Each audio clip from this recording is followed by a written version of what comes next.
Lalu dia menunggu matahari pagi supaya bisa terjadi fotosintesa. Kan begitu kan? Lalu daun itu jadi hijau, klorofilnya kita lihat. Jadi kita mesti katakan bahwa pohon itu adalah sungai. Memotong pohon artinya membunuh sungai.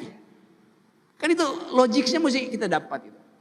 Jadi kok ya kita bendung bikin sungai, enggak. Saya coba beri ini penting betul diingatkan. Sambil kita ingat lagi pikiran dari Greta Thunberg yang jadi Person of the Years 2 tahun lalu oleh majalah Time.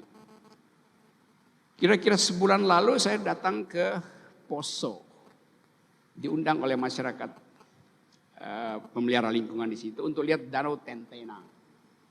Danau Tentena itu adanya di Kabupaten Poso. Di danau itu ada ikan yang jadi sumber protein dari masyarakat Tentena. Ikan itu sama seperti ikan salmon. Kalau dia ingin bertelur, dia pergi ke muara.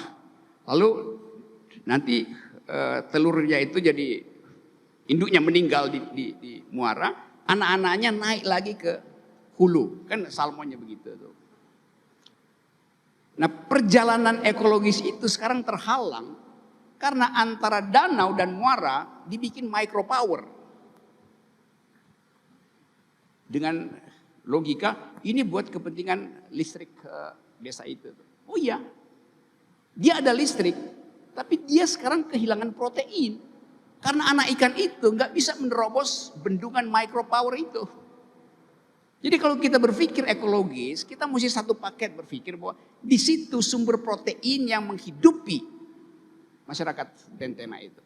Jangan dibikin mini power, micropower untuk listrik di situ. Memang lampunya terang, tetapi generasi berikutnya nggak bisa baca dengan lampu terang itu karena nutrisi proteinnya habis. Dia cuma bisa hidup dari protein ikan endemi di situ. Jadi itu yang disebut cara berpikir ekologis. Nah, sekarang kita periksa siapa yang punya micropower itu. Seseorang yang sangat berkuasa. Yang dia bilang ini untuk mensuplai listrik ke desa itu. Kalau kita bongkar, desa itu mungkin cuma perlu ya 8.000 watt atau 80.000 watt. Kenapa dia bikin micropower melampaui 80.000 watt? Mungkin 2 megawatt di situ. Kan itu nipu kan? Artinya kelebihan 1,2 megawatt itu disuplai untuk smelter dia. Jadi itu yang mesti kita bongkar itu, bahwa political economy mengajar kita untuk curiga pada aspek politik di balik argumen ekonomi itu.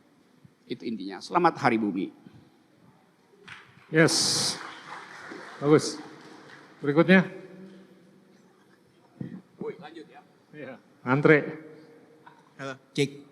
Oke, perkenalkan nama saya Aldi. Saya dari FGPP, batch 8. Ya. Dari sekolah ini. Ya. Oke, I just want to give a background first ya. Saya lagi ada punya project. Namanya project G30F Cimahi. Jadi G30F Cimahi 2024. Bukan. Sebenarnya merujuknya ke sana juga, ke kudeta juga sih. Jadi prinsipnya saya lahir di Cimahi. Kemudian saya sekarang become an entrepreneur sekarang ya. Professional entrepreneur. Tujuannya adalah saya